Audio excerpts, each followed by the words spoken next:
Desligue o ruído e conecte-se aos factos. Temos 10 estadias num dos hotéis de luxo Alma Lusa na Comporta. 2 adultos, 2 noites. Assine hoje o Observador com até 58% de desconto e habilite-se a ganhar. Tudo em observador.pt. Horas.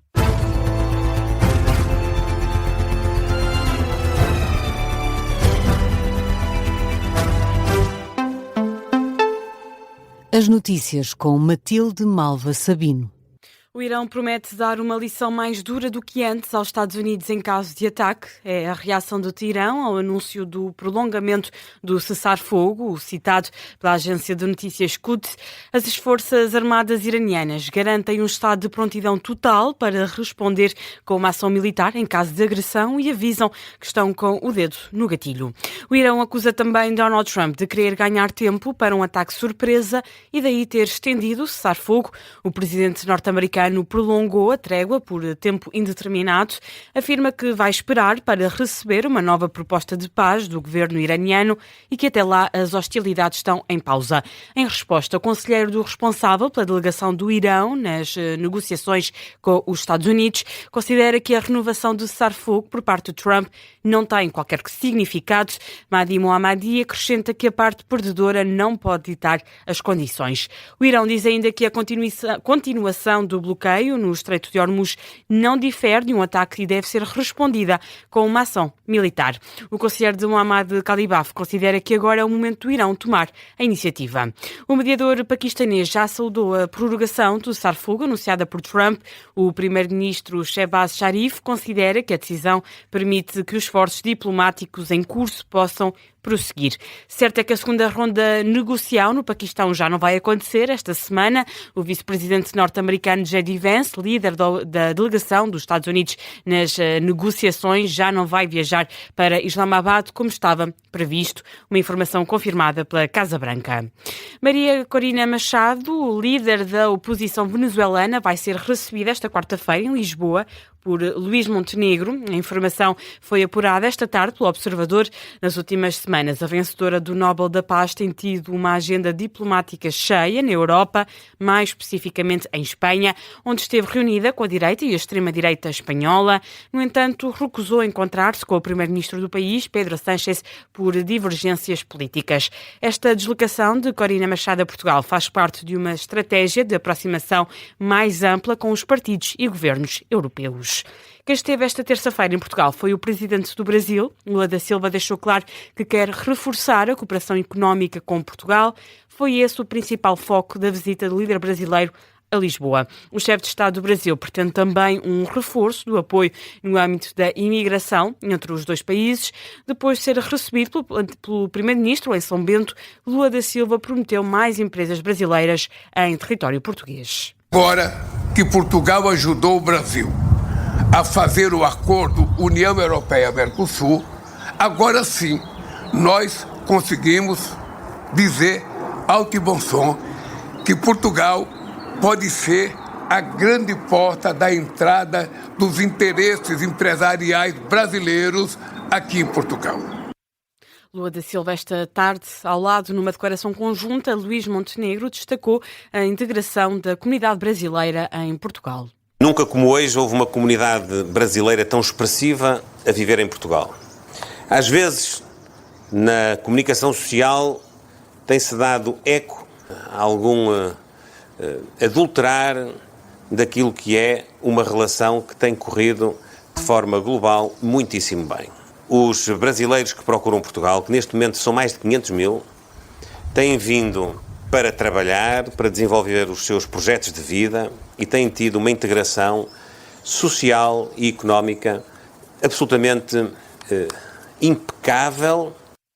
À margem deste encontro, o primeiro-ministro revelou ainda que o governo português já resolveu mais de 235 mil processos de cidadãos brasileiros em território português nos últimos 2 anos. Portugal saúda a libertação de mais um cidadão luso-venezuelano. Héctor Ferreira Domingues estava detido desde setembro de 2022 e condenado a 18 anos de prisão. A informação foi confirmada pelo Ministério dos Negócios Estrangeiros numa nota enviada às redações. Na rede social X, o governo promete continuar a trabalhar pela liberdade dos presos políticos que ainda estão na Venezuela. O Ministro da Administração Interna quer uma ação disciplinar rápida contra polícias com comportamentos desviantes. O governante defende que os comportamentos inadequados destes profissionais têm de ser erradicados. A ordem foi dada à Inspeção-Geral da Administração Interna. O Ministro deu também uma instrução idêntica às inspeções das Forças de Segurança. Luís Neves sublinha que uma esquadra da PSP e um posto da GNR têm que ser um porto de abrigo para o cidadão. São declarações feitas na Comissão Parlamentar sobre a Política Geral do Ministério, onde ainda deixou uma promessa. Pela primeira vez em mais de uma década, vão entrar este ano mais agentes na polícia do que os que vão sair.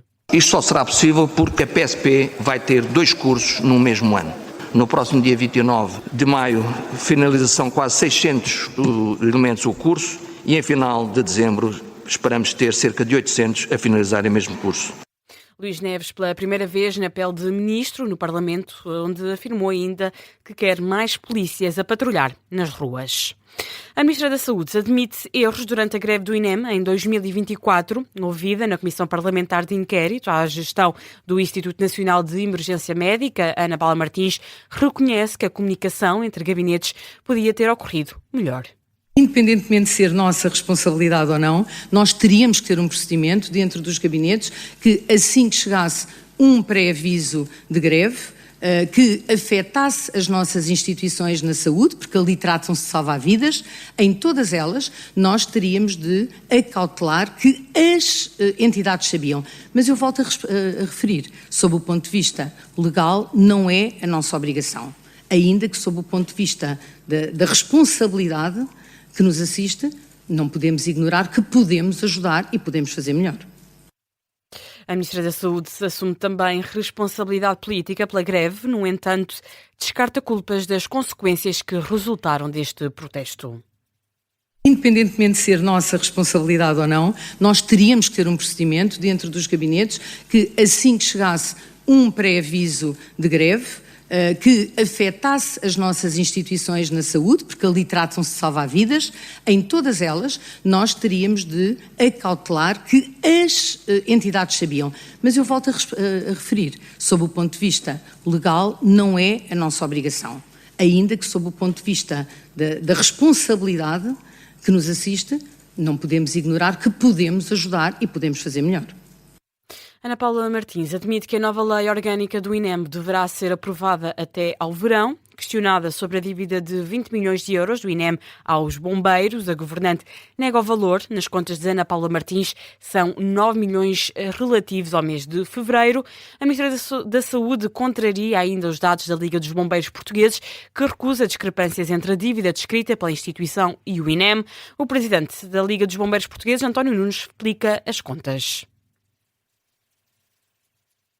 Peço imensa desculpa, mas não há discrepância nenhuma. Há uma questão de desvalorização, eventualmente, por uma outra situação. Repara, se há 9,7 milhões de euros mensais, se nós olharmos para o mês de fevereiro e o mês de março, já dá 19 milhões. Quando nós tomámos a nossa decisão, ainda havia o mês de janeiro, que já foi pago uma parte de dívida. Portanto, não há aqui discrepâncias nenhumas. E houve momentos em que os valores eram muito superiores.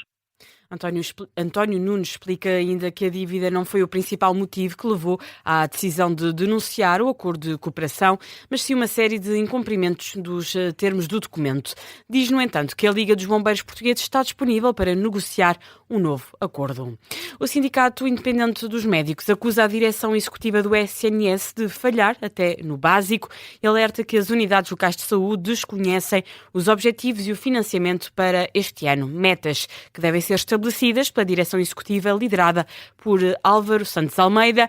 Hermínia Teixeira, membro do Secretariado Nacional do SIN, aponta para falhas elementares da equipa que gere a saúde pública. A direção executiva não cumpre sequer o básico, que é definir os objetivos e o financiamento para 2026 para os OLS do país. Desde há 2, 3 anos que consecutivamente atrasamos anualmente o período e o prazo de contratualização do ano em vigor. Hermínia Teixeira lembra que a contratualização da direção executiva com as unidades locais de saúde tem de estar fechada em março. Como tal não aconteceu, a representante do CIMA aponta para contrassensos por parte da equipa de Álvaro Santos Almeida. Desde 2024 que nós temos um modelo organizativo diferente no país, que agora tudo foi distribuído em 39 ULS. E era preciso rever a grelha de melhoria contínua da qualidade das ULS e das USFs. Isso nunca foi feito. A grelha e estes critérios que estamos a falar são de 2019. Ou seja, o que nos estão a exigir é completamente discordante com aquilo que se faz à data. Hermínia Teixeira do CIM lembra que o documento em atraso deve prever objetivos relacionados com financiamento e recursos humanos, por exemplo, para diminuir as listas de espera.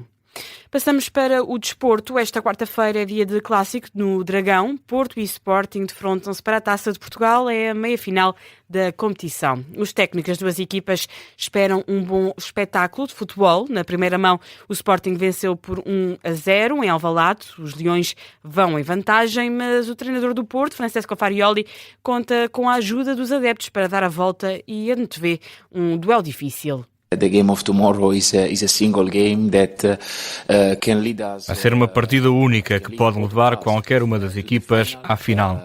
É um jogo contra uma formação que nos tem desafiado desde o arranque da temporada e nós também os temos desafiado. Por isso, a motivação natural do Sporting vai estar lá. Vai ser um duelo gigante. The competition, so I think, in terms of, let's say, natural motivation that are going to be there, it's clear that is going to be a massive match. Francesco Farioli na antevisão do jogo. Do lado do Sporting, Rui Borges espera uma equipa competitiva para chegar à final no Jamor. Eu acho que não vai fugir muito aquilo que é a imagem do Porto e que tem sido uma equipa muito, muito forte. É muito, em termos físicos, é uma equipa muito, muito forte nesse sentido de encurtamentos, de pressão, de duelos, seja por o chão, seja por o ar. São uma equipa fortíssima em duelos. Torna o jogo muito competitivo, por isso acho que vai ser um jogo competitivo, bastante competitivo, um Porto à sua imagem e um Sporting à sua imagem também, por isso acima de tudo duas equipas que vão querer ganhar e que vão querer muito estar na final da taça. Rui Borges na divisão do jogo entre o Futebol Clube do Porto e o Sporting. A partida está marcada para as 8h45 da noite. Tem relatos e análise em direto aqui na Rádio Observador. Foi a notícia de fecho deste jornal. A informação regressa às 2h30. Até já.